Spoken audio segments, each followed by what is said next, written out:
Hello, hope আপনারা সবাই খুব ভালো আছেন। আজকে কথা বলবো যুবসাথীর টাকা।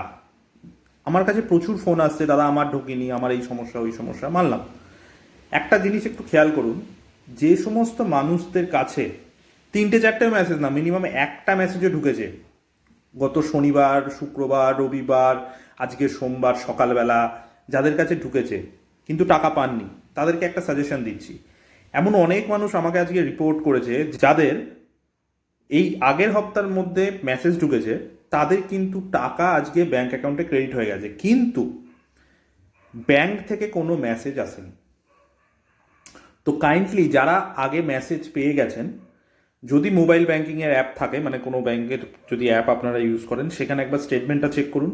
আর যদি ব্যাংকের অ্যাপ না ইউজ করেন, অ্যাটলিস্ট আপনার বইটা একবার নিয়ে গিয়ে ব্যাংকে নিয়ে গিয়ে বইয়ের পাসবুকটা আপডেট করান। আশা করি ওখানে পেয়ে যাবেন, কারণ সবসময় সমস্ত ব্যাংক, এটা কিন্তু আমি কোনো পার্টিকুলার মানে এসবিআই বা পার্টিকুলার পিএনবি বা পার্টিকুলার অমুক ব্যাংক, আমি এরকম কিছু বলছি না, সব ব্যাংকের ক্ষেত্রেই বলছি। এমন অনেক জায়গা থেকে রিপোর্ট এসছে যে তাদের টাকা ঢুকেছে কিন্তু তাদের কোনো মেসেজ আসেনি। আবার মেসেজও এসছে, আমি বলছি না, যাদের আসেনি তারা একটুখানি কাইন্ডলি চেক করুন। সবাই ভালো থাকবেন, নমস্কার।